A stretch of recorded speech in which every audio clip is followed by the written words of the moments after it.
ধন্যবাদ। আমি ধন্যবাদ জানাই ভয়েস ফর রিফর্মসকে আমাকে আমন্ত্রণ জানানোর জন্য। ওই দুই রিপোর্টের বাইরেও হোয়াইট পেপারে চ্যাপ্টার 6 সেটা আমি লিখেছিলাম, তো সেখানেও অনেক স্পেসিফিক জিনিস বলা আছে। আসলে ফরিদ ভাই এবং ফয়সাল ভাই ওনারা একদম স্পেসিফিক্যালি অনেকগুলো জিনিস বলেছে, ইন এডিশন টু আমাদের কিনোট প্রেজেন্টেশনে সবগুলো এসছে। আমার পক্ষে খুব ভ্যালু এডিশন করাটা খুব কঠিন, বাট তারপরে আমি দু একটা জিনিস একটু আলোকপাত করতে চাই। যেটা ফরিদ ভাই বলেছেন যে আসলে আমরা এই যে পিসমিল বেসিসে কাজ করছি, কিন্তু আমরা যদি যেটা বললেন যে এসওপি স্ট্যান্ডার্ড অপারেটিং প্রসিডিওর যেটা আছে সেটা করে তারপরে যদি ইন্টিগ্রেটেড সিস্টেমের মাধ্যমে করে অটোমেশনে যাই, তাহলে আপনার এটা আউটপুট আসবে। এটা এক নাম্বার জিনিস। দুই নাম্বার জিনিস হচ্ছে আজকে আমরা যত আলোচনা করছি যে আসলে ইনডিরেক্ট ট্যাক্সের ইম্প্যাক্টটা কীরকম হবে, এটি আপনি ইনফ্লেশন বলেন, বিজনেস বলেন, ইম্পোর্টের ক্ষেত্রে বলেন, সব কিছুর উপরেই কিন্তু একটা প্রভাব আছে। তাহলে আমাদের কি করতে হবে? ইনডিরেক্ট ট্যাক্সের উপর ডিপেন্ডেন্সিটা কমাতে হবে। তাহলে যেটা ইন্ডিয়ার কথা বললো যে 48% তাদের ইনডিরেক্ট ট্যাক্সের, আসলে স্ট্যান্ডার্ড হওয়া উচিত কি সেটা হচ্ছে ডিরেক্ট ট্যাক্সের। আমাদের এখন যেমন ডিরেক্ট ট্যাক্স হচ্ছে 35% আর ইনডিরেক্ট ট্যাক্স হচ্ছে 70%। আসলে উল্টাটা হওয়া উচিত যদি আমরা স্ট্যান্ডার্ড একটু জায়গায় যেতে চাই। এখন সেই জায়গায় যেতে হলে কি হবে? আমাদের এনফোর্সমেন্টে যেতে হবে। যেই জায়গাটা আমাদের এখন গ্যাপ, আমরা কিন্তু সবাই জানি, আপনি যত রিফর্মের স্ট্র্যাটেজি করেন সব কিছু আমরা জানি যে কোথায় প্রবলেম আছে, কোথায় সলিউশন আছে, কিন্তু সেই অনুযায়ী যদি আমি এনফোর্সমেন্টটা না করি, সেটার জন্য যে কমিটমেন্ট, সেটার জন্য যে বিগ পুশ, সেটা যদি আমরা না করতে পারি। এখন আমরা কি করছি? ঠিক আছে, আমার ফিসক্যাল স্পেস তো দরকার।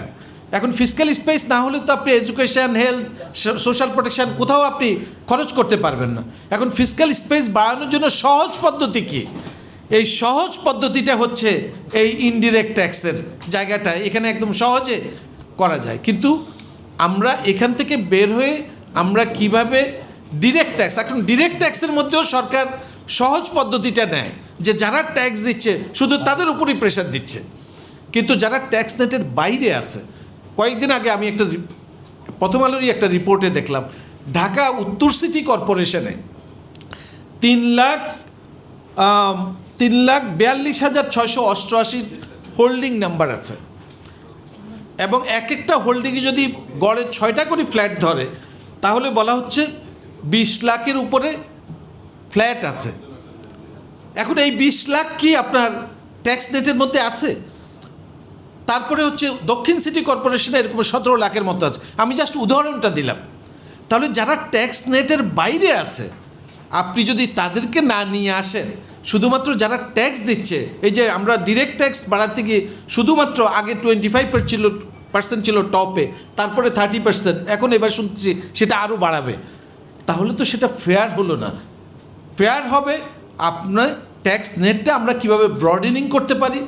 আর ওই যে উনি ইন্ডিয়ার কথা বলেছেন, এখন আপনি বাইরে গেলেও, আমি অনেক সময় বিদেশে গেলে কিছু ক্যাশ টাকা নিয়ে যাই, আবার ওই ক্যাশ টাকা নিয়েই ফেরত আসি, কারণ ওই ক্যাশ টাকা খরচ করার, ওরা ক্যাশ দিলে অবাক হয়ে তাকাই থাকে যে ট্যাক্স দিচ্ছে। আপনি আপনার ওই ডিজিটাল আপনি ক্রেডিট কার্ড বলেন অথবা আপনার মোবাইলের মধ্যে ইন্টিগ্রেটেড থাকে, সেটা দিয়ে আপনি পেমেন্ট করে দিচ্ছেন। তাহলে ওই জায়গায় যদি আমরা যেতে চাই, এবং তার জন্য যেটা ফরিদ ভাই বললেন 7-8 হাজার কোটি টাকা ওনারা বলতেছেন ইনভেস্টমেন্ট করার টাইম ফ্রেম, সেগুলো যদি আমরা না করতে পারি, তাহলে এই যে আমরা আলাপ আলোচনা করছি, আমি তো মনে করি অন্তত 1 কোটি মানুষ ট্যাক্স পেয়ার্স আমাদের ট্যাক্স দেওয়ার মতো সক্ষমতা আছে, কিন্তু তাদেরকে আমরা 42-43 লাখ ট্যাক্স দিচ্ছে, ইনকাম ট্যাক্সের কথা বলছে, রিটার্ন দেয়, কিন্তু এর মধ্যে জিরো ট্যাক্স আছে, এর মধ্যে গভর্নমেন্ট অফিসিয়ালস আছে, সব কিছু মিলে অনেক মানুষই ট্যাক্স নেটের বাইরে আছে। তো তাদেরকে আমরা কীভাবে আনতে হলে ওই যে কিউআর কোডের কথা বলা হয়েছে, ইন্টিগ্রেটেড ডিজিটাল সিস্টেমের মধ্যে যদি নিয়ে আসতে পারি।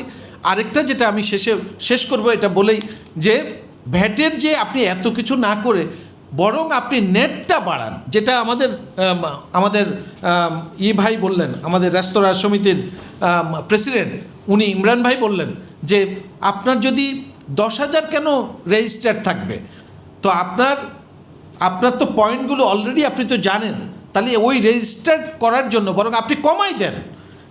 ভ্যাট 15%-এর জায়গায় 10% কেন, আমি বলবো 7.5% করেন। অনেক জায়গায় জিএসটি আছে 7.5%-এর মতো, আপনি কমিয়ে এই ভীতি থেকে দূর করে কিভাবে এই যে সরকারি লোক কর্মকর্তারাই বলছে যে জনগণ ভ্যাট দিচ্ছে, সেটা সরকারের কোষাগারে যাচ্ছে না। এই যে ভ্যাটের যে এটাকে কমপ্লায়েন্সকে আমরা অ্যাড্রেস করতে পারলে কয়েক গুণ এটা বাড়ানো সম্ভব। এক্সামশন যেখানে আছে সেইগুলোকে আমরা কিভাবে রেশনালাইজ করতে পারি, সেটাকে যদি কমাতে পারি, আমি মনে হয় যে এখন আমাদের যে ট্যাক্স জিডিপি রেশিও কমছে, কিন্তু এটাকে যে টার্গেট আছে এটাকে ধীরে ধীরে 12 থেকে 15%-এ নিয়ে যাওয়া, সেটি আমাদের যেতে হলে যে বুক পুশটা দরকার, সেটা একমাত্র পলিটিক্যাল গভর্নমেন্টই পারে। এখন ওনাদের কার্যক্রমের উপর রিপোর্ট তো আছে, কিন্তু সবই আছে, আর নতুন করে রিপোর্ট করার দরকার নেই। এনফোর্সমেন্টে যদি আমরা প্রশ্ন, যদি 15 থেকে যেটা আমাদের ফরিদ ভাই বললো বা আপনিও বলতেছেন 10 বা 7.5, তাহলে যে এটা যে ইম্প্যাক্টটা হবে, তো সেই টাকাটা গভর্নমেন্ট এখন কোত্থেকে পাবে? না, এটা ধীরে ধীরে করতে হবে। এই যে আমি যদি আমার নেট বাড়াতে পারি, সেটা দিয়ে তো আপনি পোষায় দিতে পারবেন, কিন্তু এটা সাইমেলটেনিয়াসলি আপনাকে করতে হবে, যে আমার এফার্ট থাকতে হবে।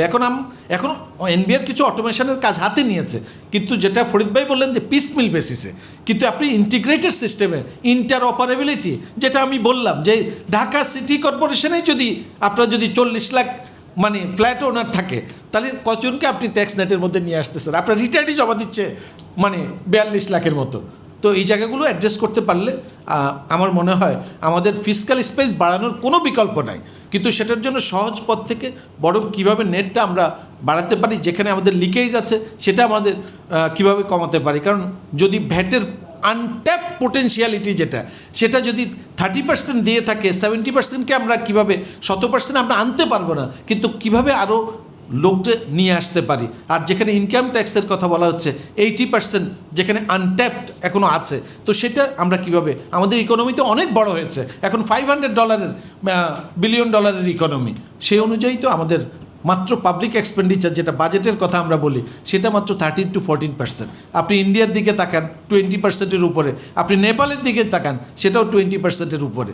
তো সেই জায়গায় যদি আমরা না করতে পারি, তাহলে আমরা এই যে এই ইনডিরেক্ট ট্যাক্সের উপর প্রভাব, যেটা বহুমাত্রিক প্রভাব যে ইকোনমিতে, সেটা বলছি, সেটা এই যে আমাদের গরিব মানুষ বলেন, ইনফ্লেশন বলেন, ওই তারাই কিন্তু সেই আলটিমেট কিন্তু সাফারার হচ্ছে। তো সেই জায়গা থেকে আমাদের বেরিয়ে আসতে হবে। আপনাদের অসংখ্য ধন্যবাদ। এবং জি,